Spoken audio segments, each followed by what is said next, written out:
Good morning friends, welcome to my channel Anokhi Mohabbat. और आप देख रहे हैं अनकंडीशनल लव। लास्ट पार्ट में हमने देखा था कि ये लोग फ्लाइट्स में रहते हैं और जिया को लड़की बहुत अच्छे से फ्लर्ट कर रही रहती है, मींस एयर होस्टेस फ्लर्ट करती है, जिसको जिया इंजॉय तो करती है वो फ्लर्टिंग, बट वो लॉयर रहती है अपनी वाइफ के लिए, रश्मि के लिए, तो वो उसके बाद नहीं करती है, और जिसमें थोड़ा सा अपसेट होकर वहाँ की एयर होस्टेस चली जाती है। अब उसके आगे रश्मि जैसी उठती है और बोलती है कि क्यों, जब वो फ्लर्ट कर रही थी तो आपने फ्लर्ट क्यों नहीं किया उसके साथ। तभी जिया कहती है कि यार देखो, फ्लर्ट तो मैंने किया ना, उसने बात करी, मैंने बात करी, पर डेट करना, फ्लर्ट करके उसके साथ कुछ डेट पे जाना, कप ऑफ टी पीना या कुछ करना, वो गलत होता है। मुझे दूर से नज़ारे देखने अच्छे लगते हैं, सिर्फ पास से तो आप ही अच्छी लगती हो। और बोलते ना, दूर के नज़ारे हमेशा से सुहाने रहते हैं, पर असलियत में वो होते नहीं हैं। मुझे आपकी सोल से प्यार है रश्मि, आपके नेचर से प्यार है, खूबसूरती से नहीं। खूबसूरत लड़कियां तो काफ़ी मिल जाएंगी, बट आपके जैसे सुनहरा सुनहरे दिल वाली कहीं नहीं मिलेगी। और गोल्डन हार्ट वाली लड़कियों को छोड़ते नहीं है किसी एक खूबसूरत लड़कियों के लिए, इसलिए मैं हमेशा से आपके साथ रहना चाहती हूँ। तो जिस पे रश्मि बहुत ब्लश करने लगती, फ्लैट होने लगती।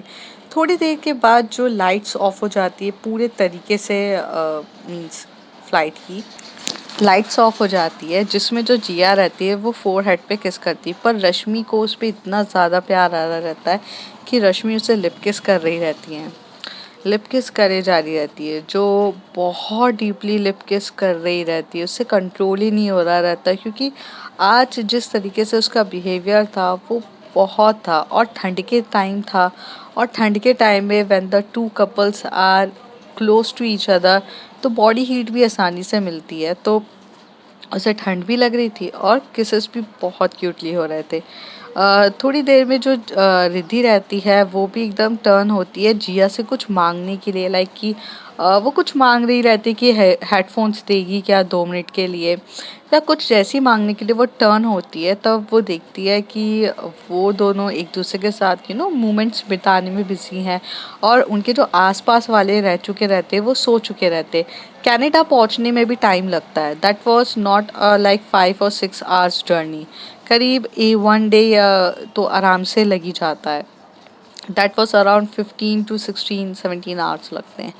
तो उस बीच में ये उसकी तरफ टर्न होती है तो देखती है, तो वो लिप किस चल रहा रहता है। तो और लेकिन जैसी वो टर्न होती है तब तक कायरा की भी नींद खुल चुकी रहती है, और कायरा भी उधर देखती है, तो वो भी नज़ारे को ज़्यादा देखती है। तभी वो थोड़ा सा अपना जो मुंडी होती है रिद्धि की, वो अपनी ओर करके बोलती है, बेबी किसी के प्राइवेट मोमेंट्स नहीं देखा करते हैं। तो रिद्धि कहती है कि तो किसी को पब्लिकली करना भी नहीं चाहिए। तो कहती, करने दो ना यार, उनको करना है तो, आप क्यों कबाब में हड्डी बन रहे हो। तभी एकदम से जो रिद्धि रहती है वो कहती, मैं और कबाब में हड्डी, आई डोंट थिंक सो कि मैं उनके बीच में बैठी हूँ और उनको प्रॉब्लम करवा रही हूँ। तो कहती, नहीं नहीं, मुझे पता है आप नहीं करा रहे हो। बेबी ठंड तो मुझे भी काफ़ी ज़्यादा लग रही है, क्या आप मुझे टाइटली हग करोगे। तो रिद्धि उसे काफ़ी टाइटली हग करती है, और लाइट्स तो वैसे ही ऑफ रहती है। तो रिद्धि जो जिया रश्मि, सॉरी, जो कायरा रहती है, वो अपने हाथ ना पूप्स पे रख देती है रिद्धि के। तो रश्मि, जो रिद्धि रहती है, उसे पता चल जाता है कि जो कायरा है उसके हाथ जो है उसके बूब्स पे फैल रहे, मतलब आगे और पीछे मूवमेंट्स कर रहे रहते हैं, काफ़ी ज़्यादा मूवमेंट्स कर रहे रहते, लेकिन जिसके बारे में रिद्धि कुछ नहीं कह रही थी, क्योंकि कहीं ना कहीं रिद्धि को भी कायरा के लिए काफ़ी ज़्यादा फीलिंग्स थी, और उसे उसके जो इस तरीके से टच करना, उसके इस तरीके से अपने बूब्स के ऊपर हाथ फैलते हुए देखना, मूवमेंट्स करते हुए देखना, उसे काफ़ी ज़्यादा अच्छा लग रहा था। और धीरे धीरे वो अपना कंट्रोल खो रही थी, पर जिस तरीके से रिद्धि का नेचर था, वो एकदम से थोड़ी देर में ही अपना जो कायरा का हाथ है वो पकड़ लेती है और कहती है कि क्या हो रहा है। तो कहती है कि अच्छा नहीं लग रहा क्या आपको। तो रिद्धि कहती है, काफ़ी ज़्यादा अच्छा लग रहा है, बट आपको पता है ना हम फ्लाइट में हैं। तो कहती है, तो लाइट्स ऑफ है और रात बहुत बड़ी है, कोई नहीं आने वाला। तो कहते कि हाँ कोई नहीं आने वाला है, बट फिर भी कायरा हम फ्लाइट में हैं, हम ये सब चीज़ें नहीं कर सकते ना, आप थोड़ा समझने की कोशिश तो कीजिए ना। तो कहती है भी समझ पाती तो कर लेती ना। ठीक है मैं नहीं करती हूँ, ऐसे कह के जो कायरा रहती है हाथ हटा देती है, थोड़ा टर्न होके चली जाती है। पर ये देखकर रिद्धि को भी अच्छा नहीं लग रहा था, क्योंकि कहीं ना कहीं कायरा के इस तरीके से टच करना, इस तरीके से बॉडी को करने से फील तो ऑलरेडी आ चुकी रहती है। तो जैसे ही वो थोड़ा सा टर्न होती है उस साइड मुंह करती है, तो रिद्धि जो रहती है कायरा को अपनी ओर खींचती है और ब्लैंकेट में और टाइटली पकड़ती है, और उसका हाथ जो रहता है वो अपने बूब्स के वहां पर रख देती है और कहती है जो करना है करो, आप ही की हूँ। जब कायरा इस तरीके से नेचर देखती है रिद्धि का, तो उससे भी ना मतलब उसको एकदम शॉक लगता है कि अरे बाप रे, मतलब रिद्धि मुझे अलाउ कर रही है, वो भी ये जानते हुए कि ये पब्लिक प्लेस है। पर कहते हैं ना जब प्यार के साथ हो तो फिर कभी कभार आउट ऑफ कंट्रोल हो ही जाते। और इन दिनों तो रिद्धि बहुत ज़्यादा बिजी थी, तो ये मान के चलिए कि इन लोगों का गैप काफ़ी ज़्यादा हो चुका था। तो जब गैप ज़्यादा होता है, उस गैप के बीच में बहुत टाइम के बाद अगर कोई आपको टच करता है तो फीलिंग्स अपने आप आ ही जाती है। तो इसी तरीके से इन लोगों की फीलिंग्स काफ़ी ज़्यादा आ रही थी। तो जो रिद्धि को टच करने देती है तभी जो कायरा रहती है उसे नॉटीनेस सूझती है। वो क्या करती है, जो उसकी टॉप रहता है ना उसके अंदर हाथ डाल देती है और अंदर से ब्रा के ऊपर आकर वो बूब्स को बहुत टाइटली प्रेस कर रही रहती है, जिससे ना रिद्धि आउट ऑफ कंट्रोल हो रही रहती है, उसके फेस के एक्सप्रेशन बदल रहे रहते हैं। जब कायरा उसके फेस के एक्सप्रेशन को बदलता हुआ देखती है, वो और ज़्यादा एक्साइटेड होती है। वो फेस के एक्सप्रेशन इतने ज़्यादा औसम थे कि कोई भी कायरा के मतलब रिद्धि के फेस को देखकर ना एक्साइटेड हो जाए।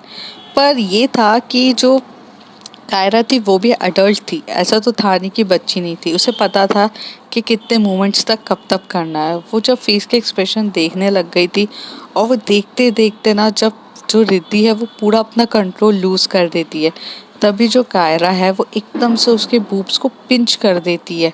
और जब पिंच करती है तो रिद्धि को होश आता है कि यार क्या, आउच करके वो चिल्लाती है, मतलब थोड़ा सा आवाज निकलती है आउच। और एकदम से जो रिद्धि के फेस को ना कायरा अपनी ओर करती है और उसे लिप किस दे देती है, और वो बहुत ज्यादा डीपली एक दूसरे को किस कर रहे रहते हैं। इस तरीके से उनकी किसेस हो रही रहती है और इतनी ज़्यादा फीलिंग्स के साथ हो रही रहती है कि कंट्रोल करना काफ़ी मुश्किल हो जाता है। अब जो रिद्धि के हाथ था वो तो फ्री थे, तो अब रिद्धि के हाथ भी कायरा के बैक पे मूवमेंट्स करने लग जाते हैं। और ये बोलो कि वो दोनों अपना आपा ही पूरा खो चुके रहते हैं, उनको पता ही नहीं रहता वो कहाँ पर है। तो जो कायरा रहती है वो तो नेक पे किस करना स्टार्ट कर देती है, और नेक पे किस करती रहती है, बहुत डीपली नेक पे किस कर रही रहती है।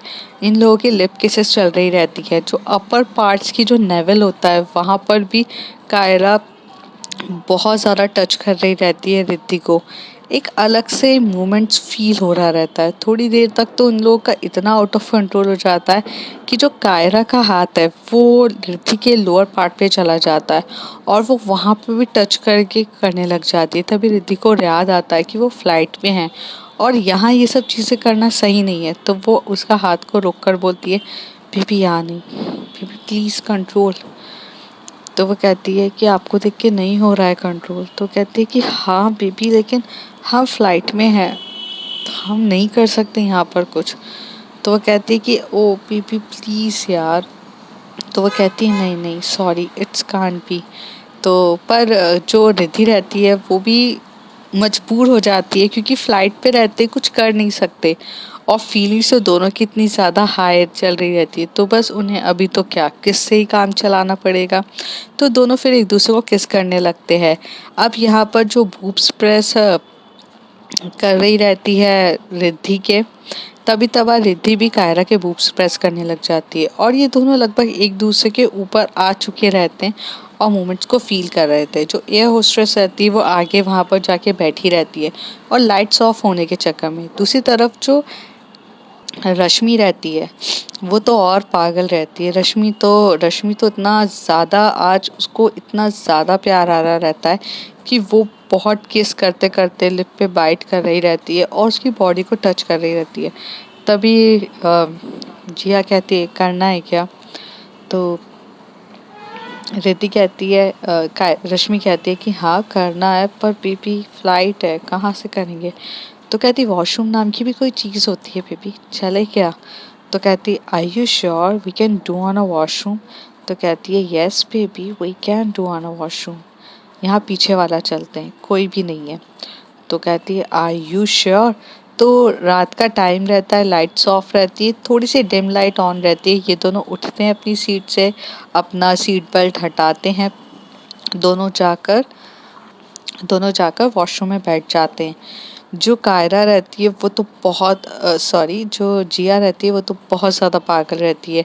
एकदम से रश्मि को अपनी गोद में बिठा के स्टार्ट हो जाते। करीब 10 से 15 मिनट तक तो ये लोग वॉशरूम ही इंगेज रहता है इनका, वॉशरूम छोड़ने के लिए रेडी नहीं रहते और ये इतने पागल हो चुके रहते हैं वॉशरूम में कि जो अपनी हदें पार करने को बोल सकते ना वो सारी हदें पार करते। And it was a different and awesome experience होता है उनकी लाइफ का, पहली बार का जो उन्होंने वॉशरूम में किया रहता है। थोड़ी 15 से 20 मिनट के बाद जब वॉशरूम से निकलते तो वही एयर होस्टेस फिर से उन लोगों से टकराती है। तो पहले तो रश्मि निकलती है वॉशरूम से अपने पूरे ड्रेस वेस सही करके और अपनी सीट पे जाके बैठ जाती हैं।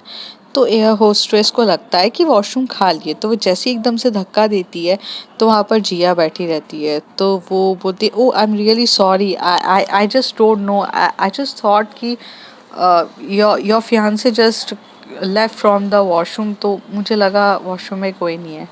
तो वो अपना हैंड वॉश करती है और अपने आप को क्लीन तरीके से करके बोलती है इट्स ओके, हो जाता है कभी कभार and now you can use the washroom.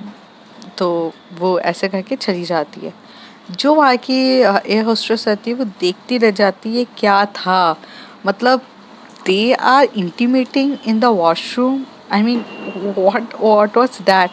पर वो काफ़ी ज़्यादा स्माइल करने लगती है क्योंकि उसे ये सब चीज़ें ऑकवर्ड नहीं लगती है, उसे काफ़ी ज़्यादा अच्छी लगती है कि काश उसकी लाइफ में भी कोई ऐसा पार्टनर होता जो इतने वाइल्डेस्ट होता।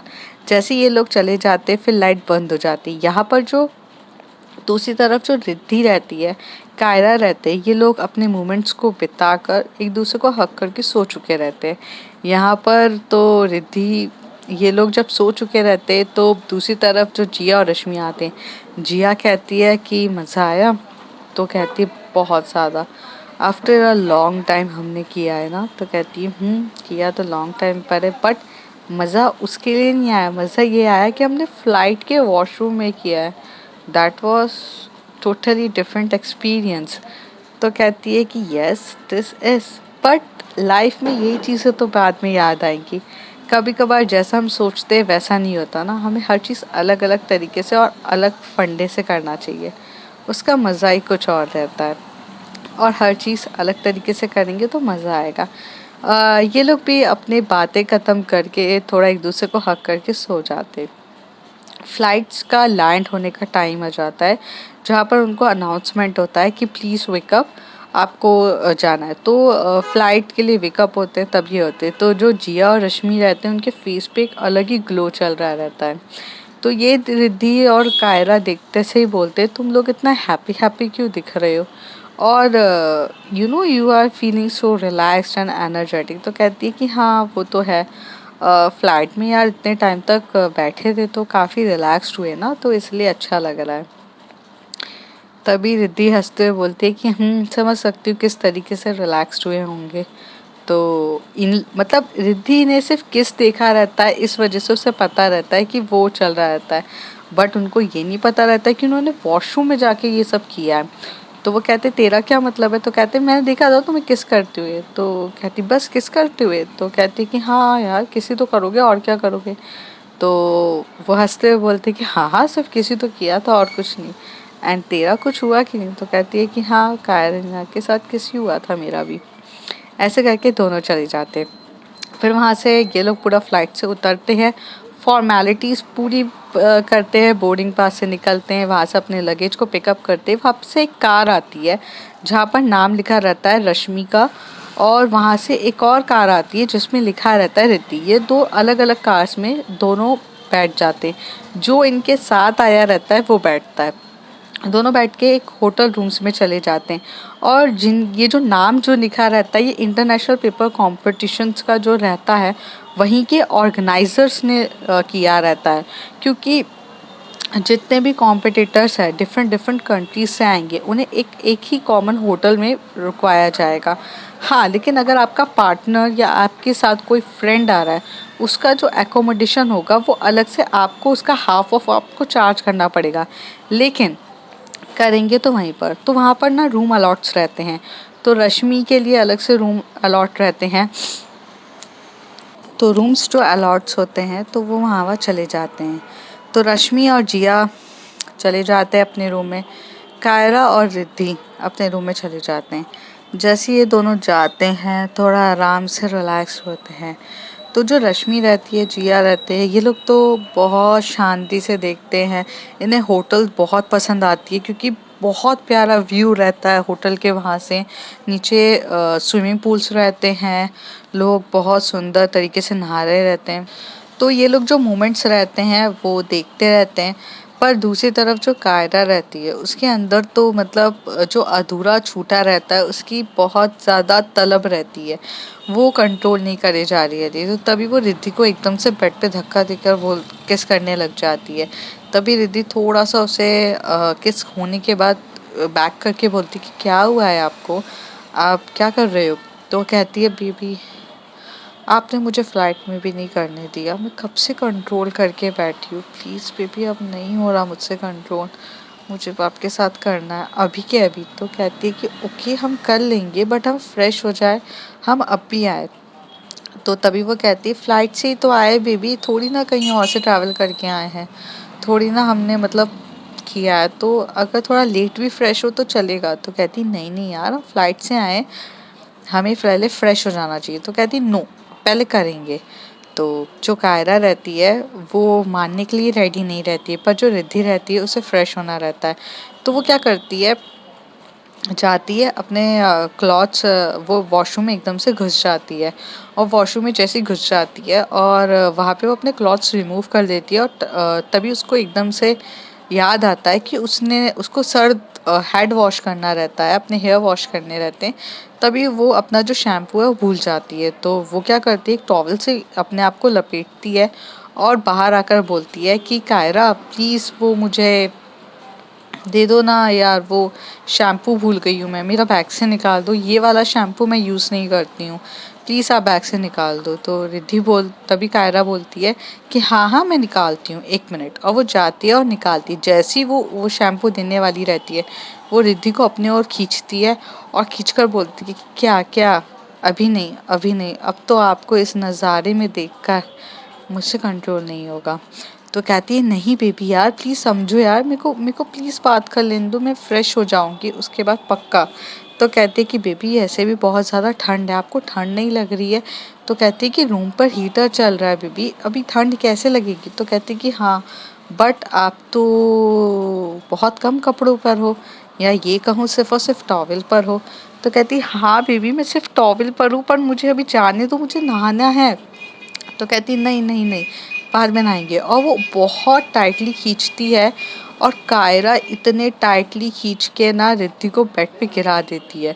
और जैसे ही वो बेड पे गिराती है तो फ्रंट से ना रिद्धि का जो टॉवेल है वो ओपन हो जाता है और काफ़ी ब्यूटीफुल नज़ारा कायरा को देखने को मिलता है। और जब वो कायरा देखती है तो वो देखती रह जाती है, तभी रिद्धि अपने आप को कवर करती है एकदम से। तो रिद्धि बोलती है कि प्लीज़ कायरा जाने दो, इतना बेशर्म पना मत दिखाओ। तो कहती है अच्छा मैं बेशर्म हूँ, अपनी गर्लफ्रेंड के साथ करने में मैं बेशर्म हूँ। तो कहती है कि नहीं नहीं मेरा मतलब वो नहीं है। तो कहती है जो भी मतलब हो बेबी, मैं आज आपकी सुनने नहीं वाली। और कायरा एकदम से रिद्धि के ऊपर चढ़ती है, चढ़ के बैठ जाती है। और बैठ के कायरा तो एक्साइटेड रहती है बट रिद्धि एक्साइटेड नहीं रहती है, रिद्धि बस नॉर्मल रहती है। पर करने से पहले तो रिद्धि को भी तो थोड़ा मूड में लाना था। तो कायरा बैठ के अपना ही टॉप रिमूव कर देती है फटाक से, और अपना रिमूव करके अपने सारे क्लॉथ्स जो अपर होते हैं वो रिमूव कर देती है, जिसको देखकर तो रिद्धि देखती रह जाती है। और इनका जो रूम रहता है वो काफ़ी ज़्यादा कवर्ड रहता है, कर्टन्स वगैरह सब लगे रहते हैं, डिम लाइट ये लोग चालू करते हैं। बहुत बहुत क्यूट सी डिम लाइट में वो देख रही रहती है, पर वो देखकर बहुत शॉक्ड हो जाती है। तो जहाँ रिद्धि इतनी ज़्यादा ज़िद कर रही थी कि उसे उठना है, उठ के नहाने जाना है, वहाँ रिद्धि अपना कंट्रोल खो चुकी रहती है। ये फर्स्ट टाइम था ऐसा कि रिद्धि काफ़ी ज़्यादा कायरा के सामने अपना कंट्रोल खो रही थी, वरना रिद्धि इतनी काफ़ी स्ट्रांग थी कि वो अपना कंट्रोल नहीं खोती थी। तो उसके अपने आप जो हाथ रहते वो कायरा के पास चले जाते, उसकी कमर को प्रेस करने लग जाते हैं। ये देखकर तो कायरा काफ़ी ज़्यादा एक्साइटेड हो जाती है, और कायरा के हाथ तो उसके पूरे बॉडी पे फैल रहे रहते, पूरे बॉडी पे मूवमेंट्स कर रहे रहते हैं। रिद्धि अपना पूरा कंट्रोल खो चुकी रहती है। रिद्धि को तो अब कुछ समझ में नहीं आ रहा रहता है कि वो क्या कर रही है और क्या हो रहा है उसके साथ। कायरा उसके ऊपर चढ़ के उसे बहुत टाइटली किस कर रही रहती है, उसकी बॉडी को टच कर रही रहती है, उसे प्रेस कर रही रहती है। और धीरे धीरे जो वो बैठी रहती है वो बैठ के लेट जाती है कायरा को। अब जो कायरा की बॉडी रहती है वो पूरे तरीके से रिद्धि की बॉडी से टच हो जाती है। स्नेक की तरह ये दोनों एक दूसरे की तरफ लिपट जाते हैं, और लिपट के ये एक दूसरे को बेतरीके से प्यार करने लगते हैं। इनके प्यार करने का जो वे रहता है वो बहुत अलग रहता है।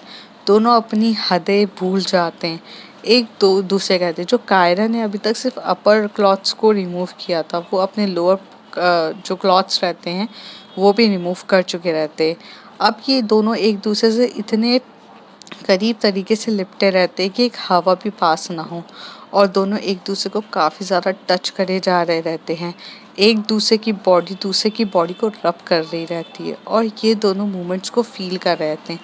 थोड़ी देर में जब कायरा को थोड़ी सी ठंड लगती है तो वो रिद्धि की बॉडी को और टाइटली टच करती है, और बहुत टाइटली एक दूसरे को हक करती है। रिद्धि तो कायरा की हर एक चीज़ को पहले समझ जाती थी बिना बोले। तो वो वहाँ से कंफर्ट जो रहती है ब्लैंकेट्स उसको अपने ऊपर कवर कर लेती है, और फिर ये दोनों स्टार्ट हो जाते हैं। ये दोनों अपने आप को रोक ही नहीं पा रहे रहते, और इन दोनों का किसेस एक दूसरे के साथ बहुत ज़्यादा डीपली हो रहता है, बॉडी का मूवमेंट्स हो रहे रहते हैं। और ये लोग को होश ही नहीं रहता है कि ये लोग आए किस चीज़ के लिए हैं और कर क्या रहे हैं। बहुत बहुत पागलों की तरह इंटीमेट हो चुके रहते हैं। बहुत देर हो जाती है इनको इंटीमेट हुए, कम से कम 25 मिनट्स, तो 25 से 30 मिनट इन लोगों को इंटीमेट होते हुए लग जाते, जिस ड्यूरेशन में इनके रूम पर ना 2 बार नॉक हो चुकी रहती है, लेकिन इन लोगों को सुनाई नहीं देता है क्योंकि ये दोनों एक दूसरे पे मगन रहते हैं। थोड़ी देर में जो रिद्धि का फ़ोन है वो बहुत सम के बजता है, तो इस बार वो वाइब्रेट मोड पे नहीं रहता है, वो रिंगिंग मोड पे रहता है।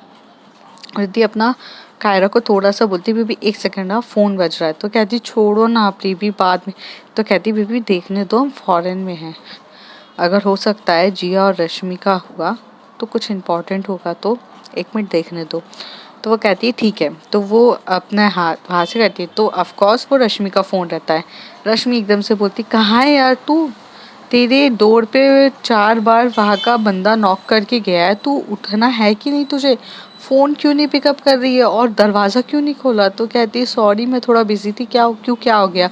तो कहती है अरे पागल ओरिएंटेशन है, तुझे पता नहीं है क्या, जल्दी से आ जा, ओरिएंटेशन चल रहा है, कहाँ पर लगी हुई है। तो कहती है हाँ हाँ बस मैं 5 मिनट में आ रही हूँ।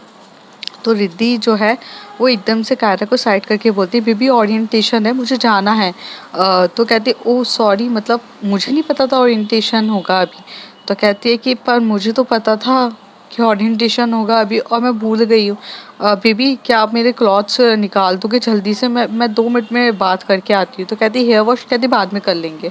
तो वो जाती है और फटाफट बात करती है और अपने आप को पूरा क्लीन करती है और ड्रेसअप कर लेती है। जो कायरा रहती है वो ड्रेसअप नहीं हो चुकी रहती, क्योंकि कायरा को अभी टाइम लगता है। उतनी देर में वो तैयार होती है और जाने से पहले जो रिद्धि रहती है वो उसके फोरहेड पे किस करती है, उसके लिप पे किस करके बोलती है, बेबी आपके पास टाइम है, आप तैयार होकर आ जाओ।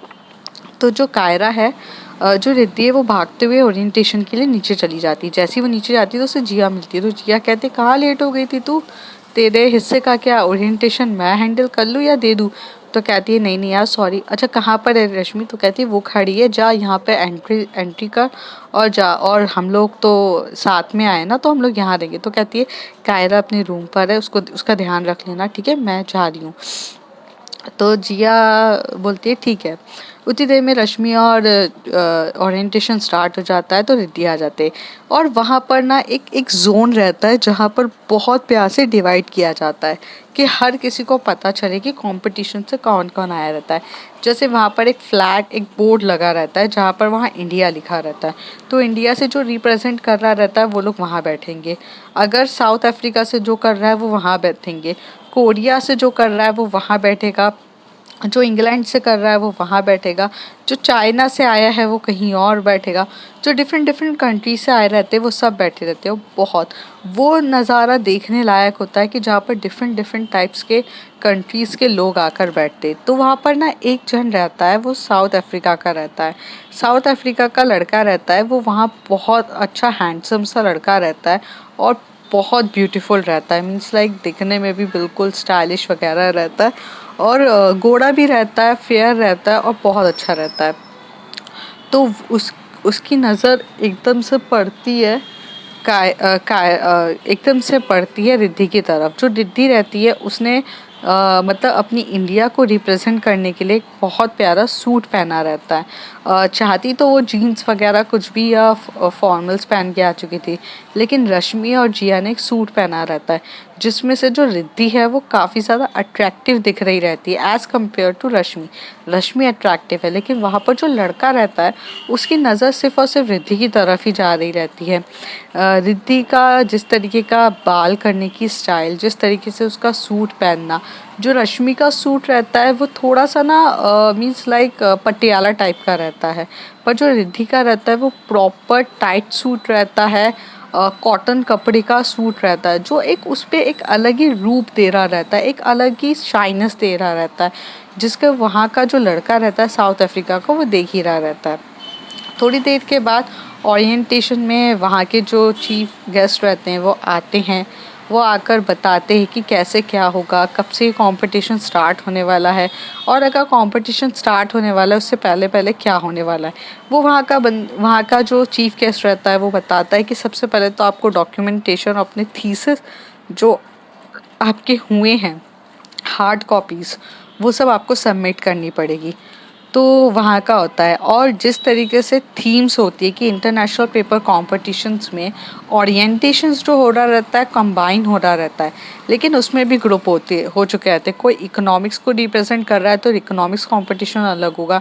एडवर्टाइजमेंट मार्केट जो कॉम्पिटिशन्स होंगे, मतलब जो एक बोलते हैं ना, इंटरनेशनल पेपर कंपटीशन में बहुत जगह के लोग आए रहते हैं। जैसे इकोनॉमिक्स वाले अलग होंगे, मार्केटिंग्स वाले अलग होंगे, डॉक्टर अलग होंगे, साइकोलॉजिस्ट अलग होंगे, एमबीबीएस अलग होंगे, इंजीनियर्स में सॉफ्टवेयर इंजीनियर्स अलग होंगे, मैकेनिकल इंजीनियर्स अलग होंगे। सब उस तरीके से जो कैटेगरीज होती है अलग होते हैं।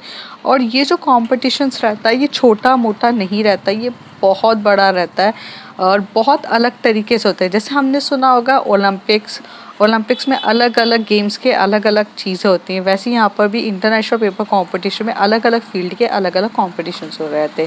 तो जिसमें से वो जो साउथ अफ्रीका का जो लड़का रहता है उसका भी जो सेम ग्रुप रहता है जो रिद्धि का रहता है, पर रश्मि का अलग रहता है। फिर वहाँ से वो पूरा दिन वहीं पर ये ओरिएंटेशन करते हैं। जो कायरा रहती है वो थोड़ी देर तक तो आराम से रूम में होती है, आराम से नहाती है, आराम से फ्रेश होती है, क्योंकि उसे तो कोई इंटरेस्ट नहीं रहता है। फिर वो जब पूरे तरीके से रेडी हो जाती है तब वो नीचे आती है, तो नीचे आते से ही वो रश्मि मैम की तरफ दिखती, उसे रश्मि मैम दिखती है, रिद्धि नहीं दिख रही रहती है। तो वो वहीं पे जा रही रहती है, तो वहीं का जो गार्ड होता है वो रोक के बोलता है कि ma'am first you have to do the entry. तो वो कहती है कि no, I know that girl, I am with her, so I just want to go it, Kaira कहती है। तभी वो कहते हैं सॉरी आप नहीं जा सकते हैं, आपको यहाँ पर नहीं है। तभी वो बोलते हैं कि वहाँ जाके आप एंट्री करिए और आप एक्चुअली में ओरिएंटेशन को ज्वाइन नहीं कर सकते क्योंकि आप बहुत ज़्यादा लेट हो चुके। पर वो कहती है मुझे ज्वाइन करना है। तभी वहाँ से जिया बोलती है ओ कायरा, वो आप लोगों के लिए नहीं है, वो वहाँ के लिए, तो इधर आकर बैठो। तो ये लोग वहाँ पर आकर बैठ जाते हैं, उससे सॉरी बोलती है और यहाँ पर आके ओरिएंटेशन ख़त्म होने का वेट करते हैं। थोड़े टाइम के बाद ओरिएंटेशन भी ख़त्म हो जाता है। अब उसके आगे देखते होता है क्या। तब तक के लिए if you like my story, like share and subscribe. Thank you.